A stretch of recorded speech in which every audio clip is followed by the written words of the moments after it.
Good afternoon, everyone. It's an honor to stand before you today as the incoming House Democratic leader for the 118th Congress that will convene on January 3rd, and to be joined by my two good friends, amazing colleagues, and partners, the incoming House Democratic Whip, Catherine Clark, and the incoming caucus chair, Aguilar.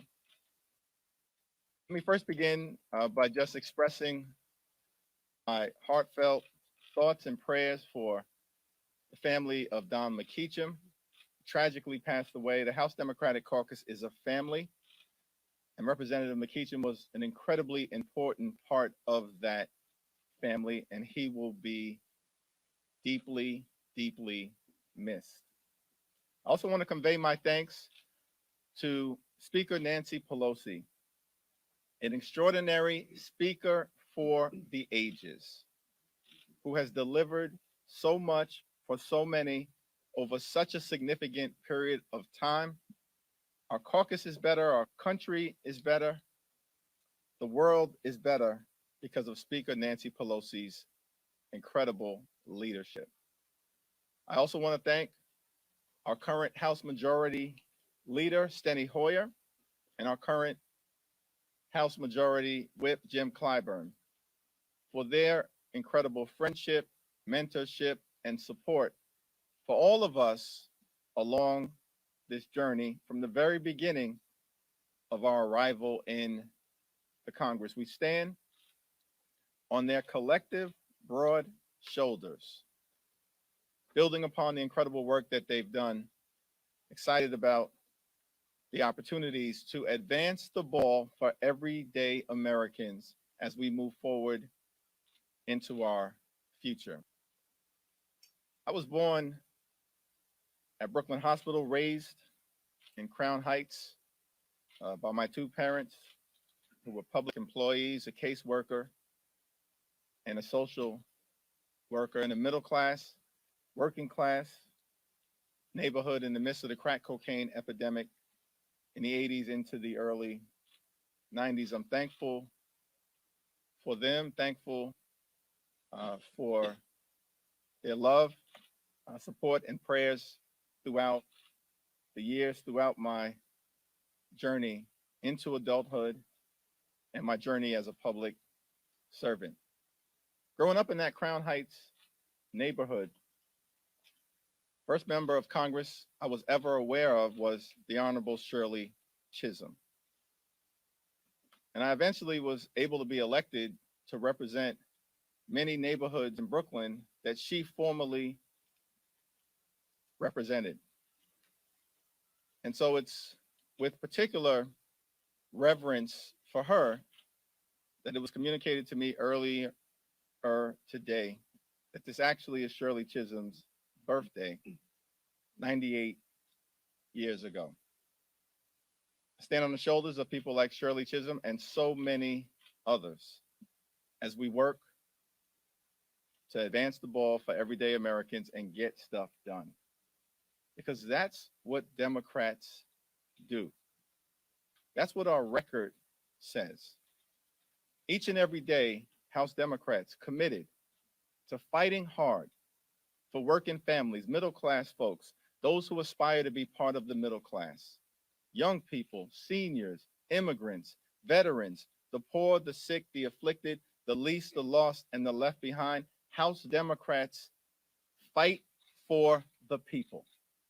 That's our story. That's our legacy. That's our values. That's our commitment as we move forward. Get stuff done. Make life better for everyday Americans. We look forward to finding opportunities to partner with the other side of the aisle and work with them whenever possible. But we will also push back against extremism whenever necessary. We love this country. We love our democracy.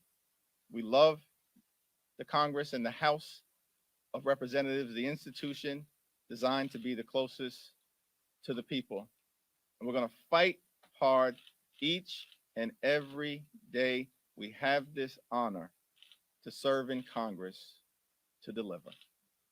I now yield to my good friend, an amazing colleague, the incoming House Democratic Whip from the Commonwealth of the great state of Massachusetts, Catherine Clark. Thank you, Hakeem. Good afternoon. I am so honored to be here with our leader-elect Jeffries and caucus chair Pete Aguilar.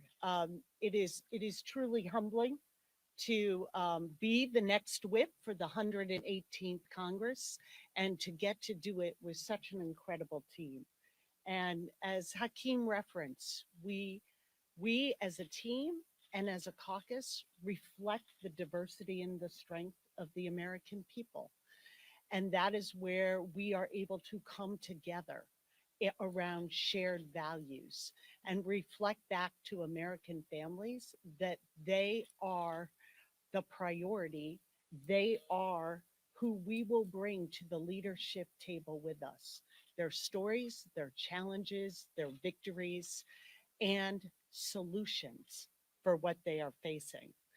And I want to join Hakeem in sending our condolences and our love to Don McKeecham's family.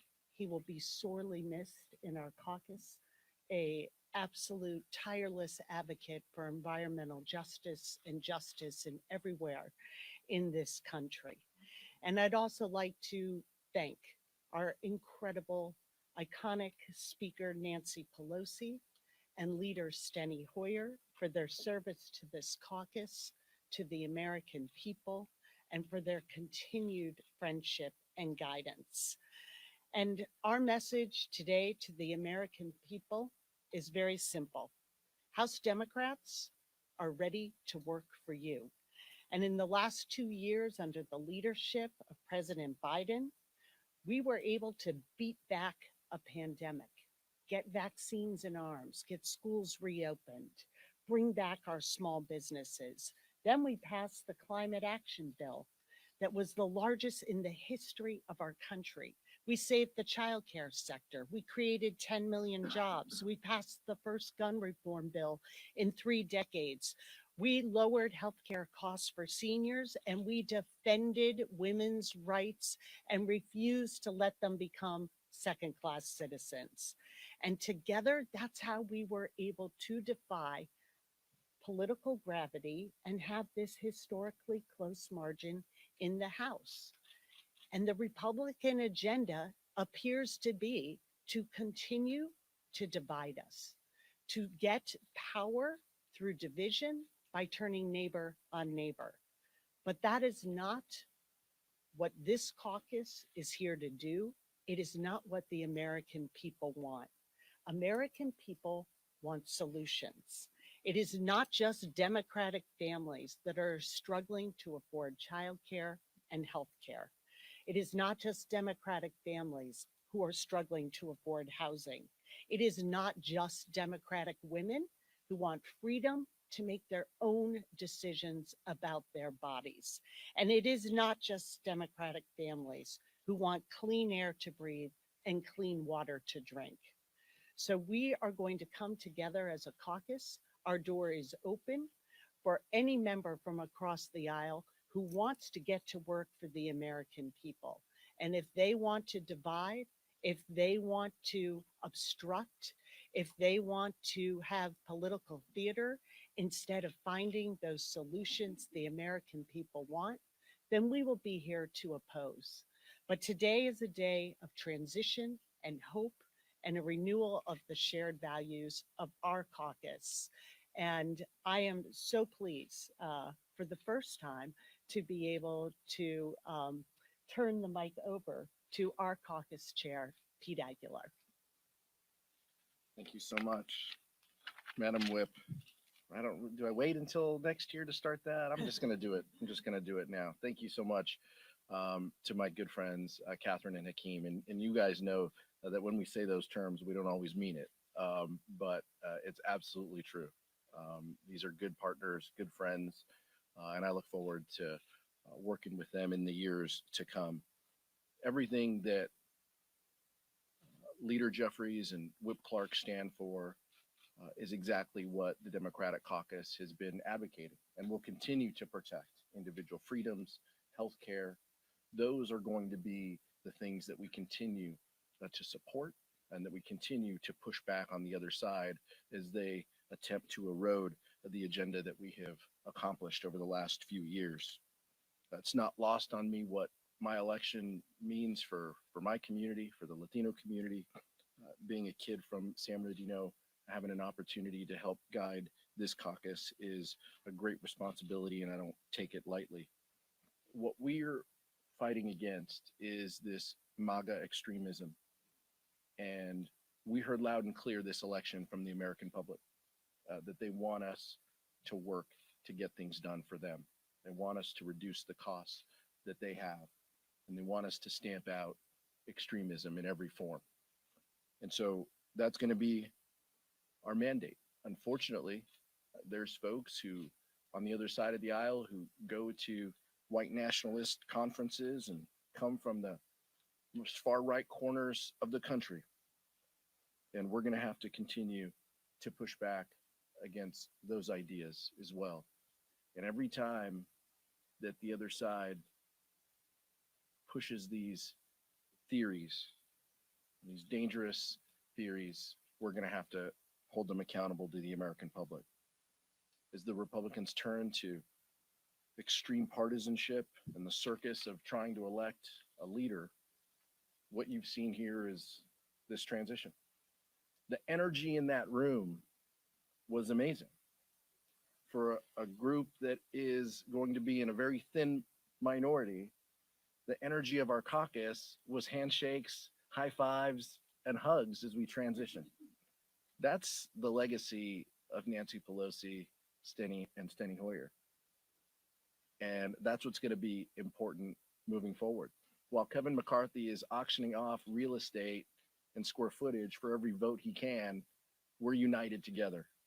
And we're in this together for the American public. And we never lose sight of who we are and where we come from. And that's what our mission and mandate is. Thank you. Thank you, Pete. Thank you, Catherine. We'll be able to take just a handful of questions, but some questions. Allie. Can you talk about, you guys have referenced the accountability, the freedom, and you've also said leadership. So how do you think about doing that? Do you think about working with having working with him at all? What might this look like in terms of Well, our commitment is always to extend the hand of partnership whenever and wherever possible in order to get things done for everyday Americans. That's been our track record under the extraordinary leadership of President Biden, Speaker Pelosi, Leader Schumer, Democrats in the House and the Senate. We just have completed one of the most productive Congresses in American history. We passed the American Rescue Plan, shots in arms, money in pockets, kids back in school, saved the economy from a great recession, if not worse. Passed the Infrastructure Investment and Jobs Act to create millions of good paying jobs spread out all across America. We were able to do that with some help from Senate Republicans, and we welcomed that bipartisan cooperation. We passed gun safety legislation for the first time in 30 years that will save lives. And that was also done in a bipartisan way in the Senate. Of course, we passed the CHIPS and Science Act to bring domestic manufacturing jobs back home to the United States of America, and we were able to find bipartisan common ground to get that done as well. And then we passed the historic Inflation Reduction Act. Unfortunately, our colleagues on the other side of the aisle chose not to work with us, but we got it done anyway. The largest investment in combating the climate crisis in American history, lower energy costs, setting our planet on a sustainable trajectory forward, strengthening the Affordable Care Act, lower healthcare costs, driving down the high price of life-saving prescription drugs for millions of Americans. That's the Democratic record. and we seek to find common ground whenever and wherever possible. And we hope that our colleagues on the other side of the aisle, as they temporarily inherit the majority in the next Congress, are willing to proceed with that same spirit of cooperation, fortitude, and mission centered focus to get things done for everyday Americans. That will continue to be the Democratic approach on behalf of everyday Americans. First row. There's a lot of Republicans who are around this board, nothing to be considered. But I'm curious, I just want to make sure, Mr. McCarthy has said he is not at the Democratic list for his position as the leader. But I just want to confirm with you all, are you talking to your caucus to say you're not looking specifically, you just need those votes? Do you consider perhaps getting in the game or offering and accepting some more? And then the other question is, what is your response to this pledge to say you will release something on this? House Democratic Caucus remains unified and focused in our efforts to fight for lower costs, for better paying jobs, for safer communities, to put people over politics. Those are our values that will drive us forward. Republicans are going to have to work out whatever mess and chaos is going on the other side of the aisle. That's not for us to get involved in at this point in time. Going back to this side, second row. Yep. One of the things that you just brought up was working across the aisle in order to make things work at the end of the day. But as we've seen in this past year, it's not just a problem when it comes to what Republicans, sometimes you've had Democrats within their caucus, they don't agree with some of the other Democrats when you're also looking at the Senate as well. One of the things that we heard earlier today was Congressman Aguilar that one of the key factors is making sure members can all agree with what leadership wants to do. Will you be able to guarantee that going forward when you do have legislation, moderate Democrats are not agreeing with what progressive Democrats are doing? I want to make sure that Catherine and Pete also respond to this question because we all share the same approach. Everybody matters. Progressives, New Dems, Blue Dogs, whether you're from the North, the South, the East, the West, the heartland of America, whether you're in the center left, more progressive parts of our caucus, everybody matters. That's what makes the House Democratic Caucus the most authentic representatives of the American people. Sometimes we can have noisy conversations, but as we showed time and time again on issue after issue after issue, at the end of the day, we always come together, find the highest common denominator, and get big things done for everyday Americans. Yeah, I would say look at our track record. Just look what we did in the 117th and look at that body of work, that coming together with a narrow majority over and over again. These are huge pieces of legislation that we have passed, and it is starting in the next few months. Those cost savings, those projects are going to start to come to fruition. And what that means to the American people is always what binds us together, because our caucus is about these shared values. That is where we build the unity while we use our entire diversity. We don't do what the other side does. We don't shy away and say there will be discipline, there will be punishments for not towing the line. We listen to people because we understand that their districts, those are the voices of the people of this country. And that when we are listening to our members and drawing on for every corner of our caucus, we come up with a product that works for Americans. And that's our goal here. This is the Democratic Caucus is a beautiful mosaic of the country. But these two leaders next to me can speak to every member and every corner of the caucus and have a conversation. But the House Democratic focus is always grounded on how do we help more people? How do we protect what we've passed in legislation? It's never perfect, but how do we protect that? And how do we help more people? So when that's your core ethos of, I just want to help more folks, it's a pretty easy conversation, to talk with each of them individually about what's ahead, about a piece of legislation, about a controversial amendment, because that's who we are. Our default is going to be, how do we help more people in our communities? And so those conversations aren't hard, but with leaders like this, it's going to make it easier because they have the credibility and the relationships to go to every corner of the caucus and to talk about what's important to the American public. Last question. Okay. Back in the mid-90s, there was an article in Roll Call when Tom Daschle had become the Democratic leader. He had a bird problem. All of a sudden, Robert Ford would always step in and intervene. And you still have Speaker Pelosi, and yet you still have Majority Leader Hoyer in Mississippi. How do you work, and how does the caucus and the new leadership team work against them being helicopter parents? What an incredible blessing to be able to continue to rely on the life experiences, the wisdom, the leadership instincts, the skills, the talent, and ability of Speaker Pelosi, Leader Hoyer, and Jim Clyburn. It's a blessing that we embrace. We stand on their shoulders and look forward to continuing to get things done for everyday Americans. Thank you.